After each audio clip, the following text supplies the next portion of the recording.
네, 아슬아슬했는데 결국에는 코스닥이 하락으로 반전이 됩니다. 장중 저점 찍고 있는 모습이고요. 또 아침과 오후에도 분위기가 사뭇 달라가지고 대응 많이 또 어려우실 것 같아요. 저희 3포인트 김근우 전문가 함께하겠습니다. 전문가님 어서 오세요. 네, 안녕하세요. 김근우입니다. 네, 대응하시면서 생각들도 많이 복잡하실 것 같고 좀 실수도 굉장히 많이 하시게 되는 그런 시장인 것 같습니다. 세 가지 포인트 가지고 오셨거든요. 네, 원포인트 먼저 같이 보겠습니다. 네, 이벤트 앞두고 있는 시장 변동성에 주의하자라는 부분을 얘기해 주셨는데 저희가 이 롤러코스터를 타고 나면은 전형적인 후유증이 있잖아요. 그러니까 속이 조금 메스꺼우면서 집중력이 상실되고 그로 인해서 판단력이 조금 흐려지게 되면서 실수를 하게 되는 그런 흐름이지 않을까 싶은데 요즘 시장 난이도 어떻게 평가하세요? 일단은 사실 어느 정도 예정되어져 있던 변동성이다라고 저는 봅니다. 특히나 오늘 오전에도 어제자로 증시의 변동성이 굉장히 컸기 때문에 오전에 올라가는 폭에서 함부로 잡는 것보다는 관망이 필요한 시점이기도 했다라고 좀 판단할 수 있겠는데요. 지금 오후장에 내려가는 것들은 사실 이번 변동성 기간 동안에는 매일매일 반복될 가능성이 높고 내일 또 다음 주에도 유사한 형태가 기대되는 것도 사실입니다. 자, 이런 것들은 오늘 뉴스 하루 종일 들으셨겠지만 이제 파월 의장의 연설이 이제 내일이에요. 내일 저녁에 있을 건데 사실 이번 잭슨 홀 미팅에서의 연설은 이전의 파월 의장과는 좀 사뭇 다른 스탠스입니다. 실제로 시장에 대한 압박도 굉장히 크게 느끼고 있고 또 하나는 파월 의장의 편이 그렇게 많지 않다라는 지점이에요. 특히나 파월 의장이 지금까지 고수하고 있었던 의견들은 대부분 데이터에 기반했는데 그렇게 웃어주던 데이터들도 지금은 웃어주지 않죠. 고용도 쇼크였고 물가도 잡히고 있기 때문입니다. 결국에 시장은 9월 금리 인하 가능성을 오늘자 기준으로 82% 이상 점치고 있는 상황이고 이를 파월 의장은 모르고 있지 않습니다. 그렇다라는 거는 결국 증시에서 지금 가장 큰 노이즈는 이전에 한 달 전만 해도 관세였다면 지금 금리다라고 평가할 수 있는 거고 그 중심에는 9월의 금리 인하 시간, 9월 금리 결정 시간이 될 가능성이 매우 높다라고 볼 수 있겠죠. 사실은 그 스탠스를 1차적으로 정하는 게 내일 저녁이 될 겁니다. 그렇기 때문에 이번 주는 좀 변동성 구간에 계속 있을 테고 이 구간은 활용하는 것에 따라서 낙폭이 강한 쪽에서는 아무래도 기회가 될 테고 또 많이 올라가는 쪽에서는 수익 실현을 해야 되는 좀 보수적인 스탠스가 필요한 시점이다라고 이야기 드릴 수 있겠는데 이 중에서 이제 우리 시장의 좀 특이점을 이야기 드리자면요. 지금까지는 달러 인덱스랑 원달러 환율이 좀 같이 움직였습니다. 실제로 달러 인덱스 포인트가 100 이하로 빠지게 되면은 원화가 상대적으로 강세에 올라왔던 특이점들이 있었는데 지금은 달러가 약세인데도 원화가 약세거든요. 사실 이런 측면들은 증시 입장에선 좋은 형태는 아닙니다. 그럼 그렇다라고 봤을 때 그럼 앞으로도 안 좋을 것이냐라는 질문이 등장할 수 있는데 그런 형태보다는 지금 비정상적으로 찍혀 있는 것들이 안 좋은 국면이고 앞으로는 이런 것들이 하나씩 풀려나갈 가능성이 높다. 이거는 이벤트들이 있죠. 내일 있을 금리에 대한 파월 의장의 발언부터 해서 다음 주에 주요 데이터들 올라오는 것들 그리고 국내 기준으로 놓고 보자라면 사실 국내 증시는 지금 글로벌과 좀 별개로 움직였던 측면들이 아무래도 세제 개편안이라든지 상법 개정 후속 법안들이라든지 또 지금 새로운 정부에서 추진하고 있는 1차적인 정책들이 증시의 입장에서는 기대값보다 좀 현저히 낮은 수치를 보여주고 있기 때문인 것도 있습니다. 그럼 그렇다라고 봤을 때는 매크로가 풀려나가는 것들, 정책에 대한 노이즈가 풀려나가는 것들, 금리 관련된 재료들이 증시에 접목되는 것들이 하나씩 악재 해소로 다가올 가능성도 굉장히 높다라는 거죠.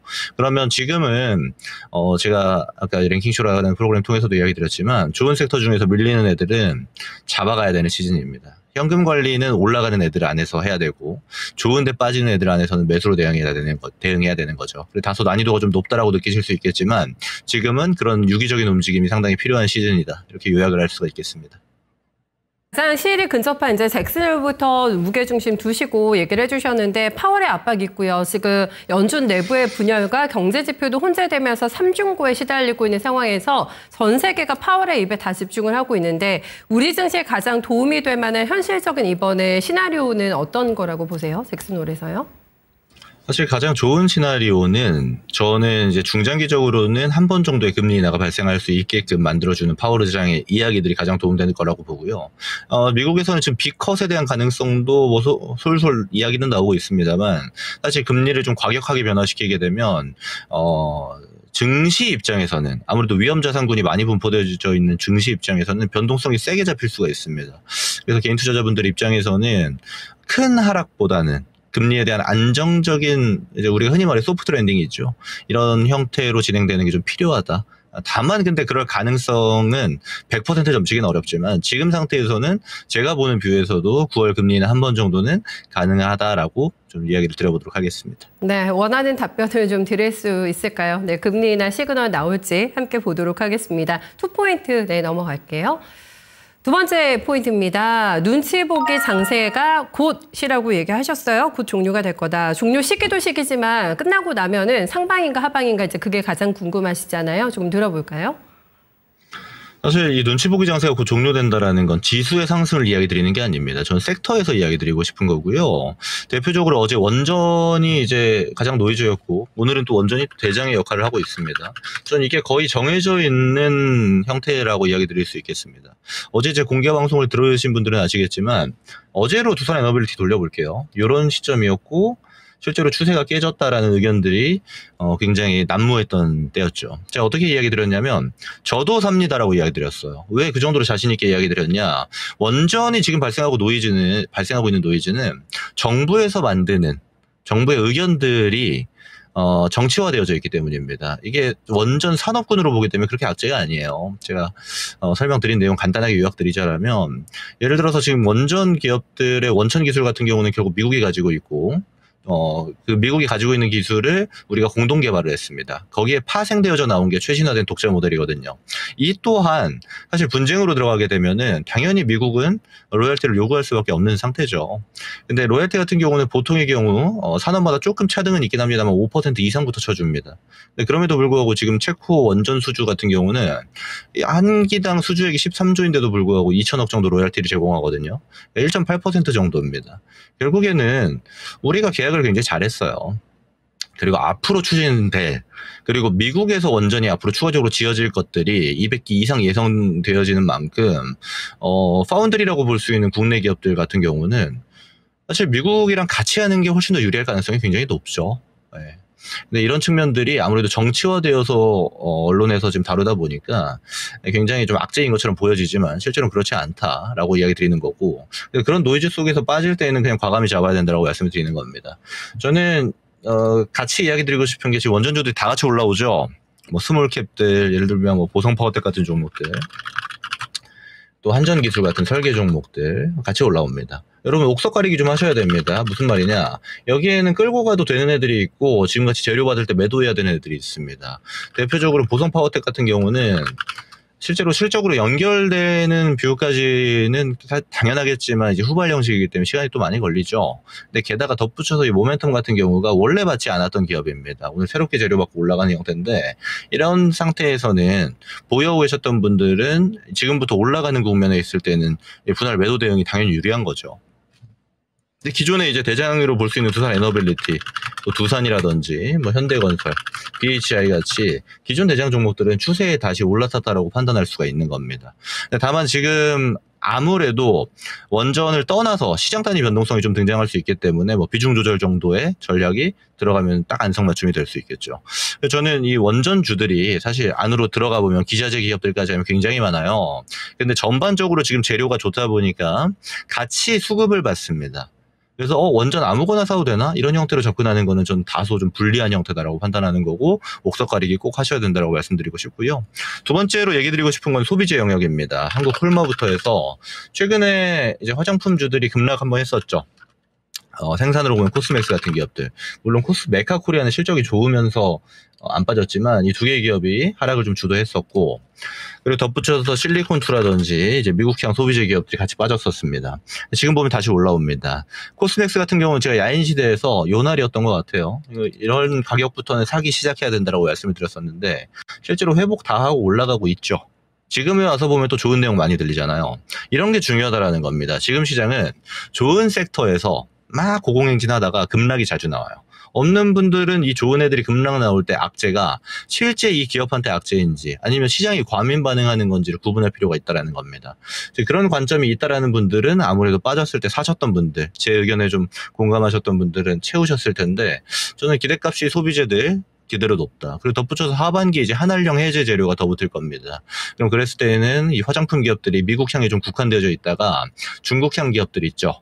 대표적으로 CNC 인터내셔널 같은 종목들도 천천히 꿈틀거리고 있잖아요.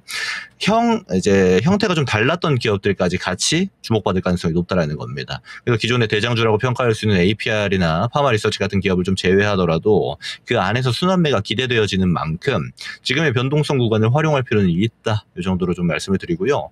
자, 다음은 AI, 로봇, 바이오처럼 성장 업종들입니다. 최근에 보면 성장 업종들이 또 쉬고 있어요. 대표적으로 네이버라든지 대표 종목만 볼게요. AI에선 네이버가 대장이 될 테고 알테오젠 같이 바이오 대장이 있는데 최근에 이제 많이 빠져 있죠. 어떤 구조냐면 지금 금리 인하 가능성이 세게 점쳐지다가 B컵 가능성까지 올라오다가 이게 좀 줄어들게 되는 계기가 있었고 또 그 상황 이후를 지금이라고 판단을 한다라면 다시 한번 태풍의 눈처럼 좀 고요한 형태를 띠고 있는 게 금리 관련 키워드입니다. 근데 앞으로의 방향성 물론 지켜봐야 됩니다. 금리 뭐 100% 맞출 수 있는 건 아니기 때문에. 다만 그렇다 한데 금리 인하로 가는 방향성 자체는 크게 바뀌지 않을 가능성이 높아요. 시점의 차이가 있을 뿐이지. 그렇다라는 거는 성장주들이 최근까지 약 한 1개월 전까지 보여줬던 퍼포먼스 값이랑 앞으로 기대되는 값이 유사할 가능성이 높거든요. 지금 같은 조정 구간을 좀 활용해 볼 필요가 있다라고 이야기 드릴 수 있겠죠. 그래서 지금은 이제 성장주들 기대값도 높고 또 많이 올라갔다가 조정받았던 산업재, 소비재 라인도 충분히 메리트가 있는 구간입니다. 다른 말로 하게 되면 시장이 그만큼 난이도가 높았다라는 게 되는 거고 실제로 평단의 위에서 고가에서 따라잡은 분들 같은 경우는 굉장히 좀 불리한 시장이었다라는 건데 이럴 때 저는 포트폴리오를 아예 좀 바꿔보는 형태로 추진하더라도 나쁘지 않겠다라고 판단하는 게 실제로 좋은데도 불구하고 많이 못 가고 좋은데도 불구하고 눌려있는 기업들이 굉장히 많기 때문입니다. 저는 적절한 포트폴리오에 조정해야 되는 시기가 아닌가 이런 지점도 같이 이야기 드리고요. 또 하나는 이제 시장 단위로 보면은 결국에는 주요 빅 이벤트들이 8월에 계속 많기 때문에 시장 단위 변동성이 잡힐 겁니다. 근데 이 변동성은 기회로 활용하시는 게 저는 좋겠다라고 보여요. 특히나 정부에서 나오는 거버넌스가 흔들리는 것들 매도가 아니고 현금 확보가 아니고 그렇게 흔들리는 시장에서는 매수로 대응하는 게 상당히 유리해 보인다. 특히나 정부에서 나오고 있는 이야기들도 의견이 갈리고 있는데 이런 측면들이 지금은 하나의 큰 전략이 될 가능성이 높다. 이렇게 의견 드리고 좀 정리하겠습니다. 네, 변동성을 기회로 이제 활용하기 위해서는 준비된 자만이 누릴 수 있는 혜택이 되지 않을까 싶거든요. 그 측면에서 여러 가지 힌트들 이 시간에 투포인트에서 얻으실 수 있었던 것 같습니다. 특히 원전은 옥석을 가려야 된다고 하고요. 예전처럼 물방 고기반이 아니기 때문에 조금 더 디테일하게 들어가셔야 될 것 같아요. 저희 세 번째 포인트 넘어가 볼까요? 네, 변동성은 조금 더 이어질 거라고 봤습니다. 시장이 이제 방향이 잡히는 게 아니라 섹터에 대한 방향을 얘기해 주셨는데 계속해서 바이오는 주목하고 있습니다. 하반기 주도 주값으로 보시는 섹터가 맞으시죠? 네, 물론입니다. 저는 이 금리라는 키워드가 계속 작동될 걸로 판단하고 있고요. 그리고 그 안에서 좀 갈리고 있는 게 알테오젠처럼 플랫폼 기업들은 상승했다가 좀 쉬어주는 반면에 펩트론이라든지 D&D 파마텍처럼 비만 치료제 타겟 종목들은 아직 고가 횡보가 나오고 있습니다. 저는 가격 매력도를 우선적으로 보시라고 말씀드리고 싶어요. 결국에 좋은 기업들 중에서 하반기 재료 타겟되는 애들이 굉장히 많죠. 특히나 임상 데이터가 나온다든지 승인 기대감을 가지고 있는 기업들이 굉장히 많습니다. 어차피 금리 인하의 구조 속에서 국내 헬스케어 바이오 헬스케어 종목들 같은 경우는 이제 우리가 미국 MBI 지수를 거의 추종합니다. 그럼 그랬을 때 움직이는 애들이 대부분 빅파마 향을 띠고 있는 애들, 그리고 기술 관련 노이즈가 별로 없는 기업들입니다. 대표적으로 지금 쉬고 있는 애들 보면 보로노이도 마찬가지죠. 신약들 중에서는. 좋은 데이터 지니고 있는데 쉬고 있는 기업들, 한올바이오 파마라든지 뭐 퓨처캠. 마찬가지입니다. 이 가격 매력도를 주고 있는 지금 단계에서는 저는 바이오 기업들 충분히 담아봐도 된다. 충분히 관심 갖고 지켜보셔도 된다라고 보고 있을 만큼 결국 금리 인하라는 궤가 100% 확신이 어렵지만 이 스탠스가 바뀔 가능성은 거의 없거든요. 지금 데이터에서.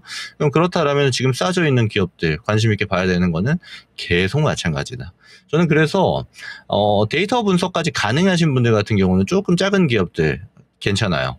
네, 뭐 퓨처캠이나 한올바이오도 뭐 상대적으로 크다라고도 볼 수 있겠지만 바이오 안에서도 좀 스몰캡의 형태를 띠고 있잖아요. 이런 기업들도 저는 괜찮다고 보고 기대감을 머금고 올라가는 구조가 잡히기 전에 타겟을 해놔야 물론 한 번에 다 사면 안 되겠죠. 비중만 좀 관리해서 사놓으신다면 이제 올라가는 단계에서 큰 고민이 없어지는 겁니다.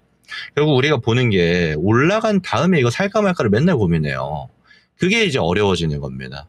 구조상 앞으로 올라갈 가능성이 큰 애들을 내려왔을 때 잡아두는 게 좋은 전략이 되는 형태가 대부분이었죠, 주식시장에서. 저는 앞으로도 마찬가지라고 보고요. 두 번째 포인트도 제가 마무리해서 말씀드렸다시피 지금의 증시에서의 흔들림은 기회로 작동할 가능성이 높고 이전에도 증시의 흔들림 위기는 대부분이 기회였다라는 거를 우리가 기억하면서 바이오 종목들도 같은 관점으로 지켜보시길 바란다라는 말씀 드려보도록 하겠습니다. 네, 바이앤홀딩으로까지 대응 가능한 영역에서 바이오 저희 새겨 듣도록 하겠습니다. 오늘 말씀 잘 들었습니다. 네, 고맙습니다. 네. 지금 시장의 흐름이 다시 주도주가 자리 잡을 것 같다라는 게 결론이 될 것 같아요. 그 가능성에 대한 뭐 원전이라던가 소비자 언급해주고 있고, 그리고 금리 인하에 계속해서 타겟팅하고 있거든요. 그러면 누가 이제 유리하게 움직일까? 가장 먼저 떠오르는 그 섹터가 이제 답이죠. 네, 바이오라고 언급해주고 있습니다. 스몰캡 쪽에서도 종목 힌트가 나갔어요. 네, 이제 그 종목도 유심히 살펴보시면 좋겠고, 최근에 시장이 흔들리게 되면서 굉장히 뭐 메리트가 있는데 좀 시장 대비 과하게 빠진 종목들이 있기 때문에 절호의 찬스로 활용해 보자라고 언급해주고 있는데요. 하반기까지 지금 포트의 수익을 빛내줄 수 있는 종목들, 주역들 잘 찾아서 좀 공략해 보시면 또 좋은 결과 있지 않을까 싶네요. 네, 김근우 전문가와 함께한 3포인트였습니다.